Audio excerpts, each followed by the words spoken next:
मेरा नाम सान्या है और मेरा मोटिव ये वीडियो बनाने का ये है ताकि मैं अपना मैसेज एटलीस्ट मीडिया पे डालूं और इंडिगो एयरलाइंस वालों को मैं टैग करना चाहती हूँ, उनके लिए ये मैसेज है। एक्चुअली हुआ क्या, 28 अगस्त को हमारी जो फ़्लाइट थी वो लखनऊ एयरपोर्ट से दिल्ली के लिए थी। रात के 10:10 की हम लोग मैं और मेरी फैमिली, 2 बच्चे और मेरे हस्बैंड, हम लोग ट्रैवल कर रहे थे। ऑल्दो हमारी इंटरनेशनल फ़्लाइट थी तो हमारा जो लगेज था वो थोड़ा एक्सेस था, क्योंकि आगे हमें ज़्यादा लगेज अलाउड था। तो डोमेस्टिक एयरलाइंस पे हमारा जो लगेज लिटिल एक्सेस हो गया, जिसके लिए बाकायदा हमने पैसे पे करे। और जब हमने चेक इन करा लिया अपने सारा लगेज, उसके बाद जब हम बोर्डिंग कर रहे थे तो हमारे नाम की अनाउंसमेंट हुई, जिसमें हमें बुलाया गया। मेरे हस्बैंड गए और उनको बोला कि आपके 2 बैग्स हमें खुलवाने पड़ेंगे, हमें उसमें कुछ डाउट है।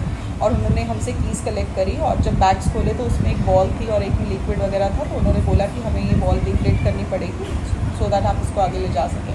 तो उसके बाद उन्होंने जब अपना सारा, दे वर सैटिस्फाइड, उन्होंने अपना सारा जो काम करके लॉक करके मेरे हस्बैंड को दिखाया कि वी आर सैटिस्फाइड, और हम लोग वापस लॉक कर रहे हैं बैग्स और कीज़ उसी में डाल रहे हैं, and you can move ahead for boarding. मेरे हस्बैंड वापस आ गए बोर्डिंग के लिए, एंड वी रियली थॉट कि हमारा सामान लगेज जो है वो फ्लाइट में ही आ गया होगा। And after we got back to Delhi, हम लोग जैसे दिल्ली T1 एयरपोर्ट पे हम लोग उतरे, वहाँ पे जब बेल्ट पे हमने अपना सामान कलेक्ट करा बेल्ट पे, तो वी रियलाइज़ कि हमारे वही 2 बैग्स मिसिंग हैं जो इन लोगों ने चेक करे थे।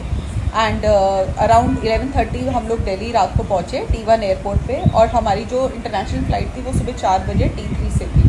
तो हम लोगों ने हम लोग को शटल लेके T1 से T3 जाना था। बट बिफोर वी वेंट, हम लोगों ने क्या करा, वहाँ पे जो इंडिगो का काउंटर था, हम लोगों ने वहाँ पे कंप्लेंट करी, एंड वी टोल्ड देम कि हमारे 2 बैग्स मिसिंग है, so that they can help us before we board our international flight. तो जैसे ही हम लोग वहाँ काउंटर पे गए, मेरे हस्बैंड ने उनको सारी डिटेल्स दी, अपना बोर्डिंग पास वगैरह सब कुछ दिया। तो दे टोल्ड अस कि इस फ्लाइट में हमारा सामान नहीं आया, मे बी जो उनकी नेक्स्ट कनेक्टिंग फ़्लाइट है उसमें लगेज आ जाएगा एंड दे विल डिलीवर अस। तो हम लोग ने वेट करी, और वहाँ पे उन्होंने एक फॉर्म हमसे फिल करवाया जिसको प्रॉपर्टी रेगुलेटरी फॉर्म बोलते हैं। वो फॉर्म पे बाकायदा उन्होंने अपना सारी डिटेल्स बैग की, 2 बैग्स की लिखी, और उसमें हमें स्टैंप लगा के दी कि अगर आज नहीं तो एटलीस्ट हमारा जो लगेज है वो 24 आवर्स के अंदर हमें नाइजीरिया पहुँचा देंगे ये लोग। अब हमारी 4:30 की फ़्लाइट थी, हम लोग इंटरनेशनल एयरपोर्ट से हमने अपनी फ़्लाइट बोर्ड की विदाउट दोज 2 बैग्स। कुछ जो 2 बैग्स थे वो हमें नहीं मिले। हम लोग नाइजीरिया वापस आ गए थिंकिंग दैट कि हमारे वो जो 2 बैग्स हैं नेक्स्ट फ़्लाइट में, नेक्स्ट 24 आवर्स में हमें मिल जाएंगे।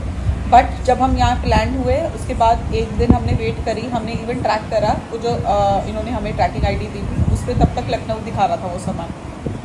हमने 24 आवर्स वेट करा, देखा हमारा कोई लगेज नहीं आया। उसके बाद कंटिन्यूसली हम इनकी हेल्पलाइन नंबर पे फ़ोन कर रहे हैं, इनको रीच करने की कोशिश कर रहे हैं, बट इन लोगों का कोई रिस्पॉन्स नहीं है। एक दिन सिर्फ एक बंदे ने बहुत मुश्किल से, वो भी आफ्टर 20 और 25 कॉल्स, उस बंदे ने हमसे बात करी।